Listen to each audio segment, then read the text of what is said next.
All right, welcome to The Explainer. Today, we're unpacking something absolutely fascinating, the anatomy of liberation. We're going to explore how freedom, well, it's not just a one-and-done event, right? It's a complex, ongoing journey. We'll be moving from those massive historical milestones of freedom on a national scale all the way down to the intensely personal, psychological boundaries we have to draw. And ultimately, we're leading up to the absolute peak of this journey, claiming total personal authorship of your own life. This is going to be incredibly insightful, so let's get into it. So here's a quick look at the roadmap for this explainer. First, we're hitting the history of freedom. 2, frameworks for inner growth. 3, the mechanics of control. 4, reclaiming author identity. And finally, number 5, manifesting professional mastery. As we move through these, you'll see this really powerful narrative unfold about how taking back your power actually manifests in the real, tangible world. Okay, let's dive into this. Part 1, the history of freedom, a delayed liberation. We're going to anchor our discussion in a crucial historical reality, the story of Juneteenth. This really gives us the foundational context for understanding what it actually means when freedom is delayed, but remains inevitably on its way. You know, we so often think of liberation as instantaneous, like flipping a switch, but the timeline tells a very different story. While freedom was officially declared way back in 1863 with the Emancipation Proclamation, that just wasn't the reality on the ground for everyone. Because the Union Army wasn't heavily present in remote areas like Texas, the actual lived reality of liberation was forcefully and unjustly delayed for 2.5 years. Freedom wasn't realized there until June 19, 1865.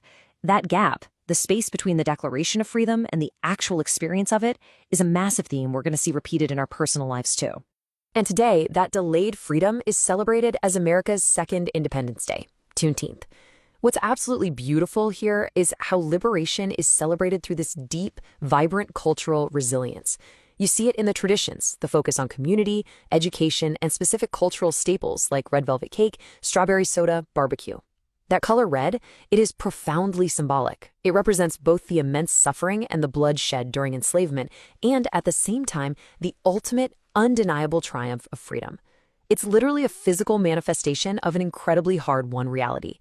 Moving right along to Part 2, Frameworks for Inner Growth, Lenses of Healing. Now we're transitioning from that grand societal freedom to the pursuit of internal freedom. Because honestly, just as a nation has to navigate its messy history to find true liberation, navigating our own personal trauma requires us to understand how our minds and spirits actually heal and grow. And this brilliantly illustrates how we do that. When we talk about healing and self-awareness, we're often looking at the exact same core human experience just through 3 different lenses: psychology, mindfulness, and spirituality. Psychology, that's all about restructuring the past so you can find mental stability. Mindfulness zeroes in on right now, the present moment, to break those automatic, stubborn habits. And spirituality, well, that connects us to a larger purpose and builds inner frameworks. The thing is, they are all deeply connected. To truly break free from past trauma, weaving these perspectives together gives you a complete, holistic roadmap to self-ownership. But what happens when that path to self-ownership is actively sabotaged? That brings us to Part 3, the mechanics of control, anatomy of abuse. We really need to shift our focus now to the clinical, sobering realities of manipulation. We're going to look at a deeply harrowing personal account drawn directly from our sources, a survivor who navigated 40 years of coercive control, medical gaslighting, and just intense psychological manipulation. First things first, we have to define this clinical reality, because while going through it might literally feel like you're under some kind of dark spell, coercive control is actually systematic psychological conditioning. It's designed entirely to exhaust the target and completely distort their reality. So it's not supernatural in the slightest. It is a highly mechanical, deliberate method of abuse, and it leads to profound hypervigilance and frequently complex PTSD. So the crucial point is really understanding the specific tactics used in this kind of dynamic. Because this isn't just about overt, obvious aggression. It's so insidious. It's persistent boundary testing, like forcing unwanted food or supplements on someone just to wear down their basic right to say no.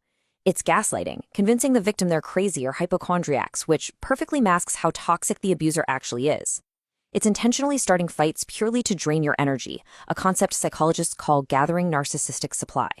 And as financial control, undermining the victim's independence and successes just to keep them locked in a state of total exhaustion. But here's the kicker.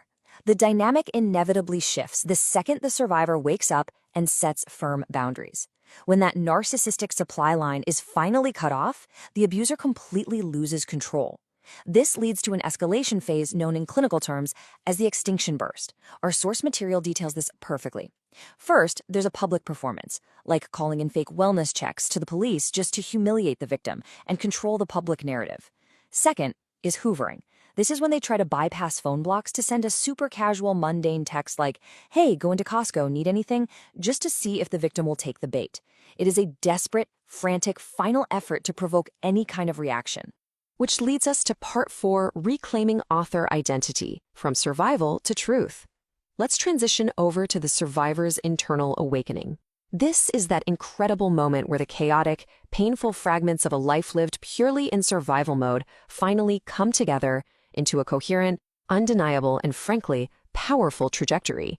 Now, what's really interesting about this is the profound distinction here. Flattery feels like decoration. Recognition feels like oxygen. Just think about that for a second. When you've spent your whole life being told your reality isn't real, empty praise, it means absolutely nothing. But having the raw, brutal truth of your survival accurately recognized by someone else, that is active. That validates the actual weight, the sheer texture of the work it took to survive. It literally breathes life, like oxygen, into the survivor's new identity. And this awakening, it typically happens in 7 distinct stages. It starts with a quiet shock when the chaos finally starts to make sense. Then this feeling of being caught, but in a good way, like you're finally being understood, which brings a really powerful duality, immense relief mixed with intense grief for the years you lost. That's followed by that true validation we just talked about, validation without the fake flattery. From there, your past shifts from just being a series of traumatic accidents to a sense of inevitability, a deliberate trajectory. And that forces a massive identity shift. You realize you have the absolute authority to speak your truth right now. Finally, stage 7, empowerment. You stop apologizing. You realize your trauma wasn't just some sealed container you have to hide. It was actually a pressure engine forging your incredible power. And that brings us to this incredibly powerful statement from our sources. This right here, this is the voice of absolute ownership. The survivor explicitly stopped accepting those sanitized, AI-polished versions of her life. She completely refused to let her story be diluted just to make other people comfortable. Because it's not about looking back with regret or making excuses. It is about standing entirely, uncompromisingly in the authority of 30 years of execution, survival, and pure mastery. Let's move to part 5, manifesting professional mastery, the brand unapologetic. Internal liberation is incredible, obviously, but how does it actually show up in everyday life?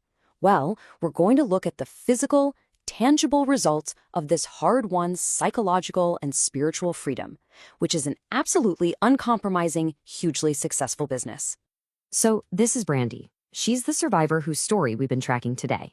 As the sources detail, she escaped human trafficking in her youth, survived being unjustly placed in a psych ward without even speaking the language, and endured decades of coercive control.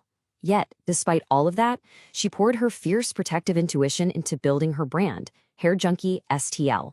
She built a massive, successful business, proving she wasn't just surviving all those years, she was mastering her craft, taking all that immense pressure and turning it into absolute precision.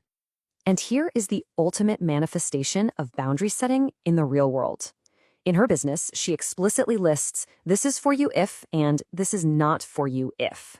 After a lifetime of having her personal boundaries violated over and over, she established an environment where her professional boundaries are absolutely ironclad. And this isn't just clever marketing. It is a literal survival mechanism to protect her peace, protect her energy, and fiercely protect the high-level experience she provides to her clients. Just notice the stark visual contrast here.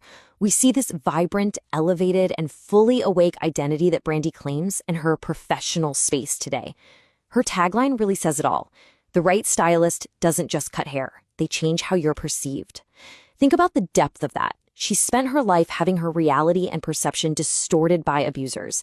Now, her entire profession is dedicated to helping other people elevate and align their true outward perception with their inner value.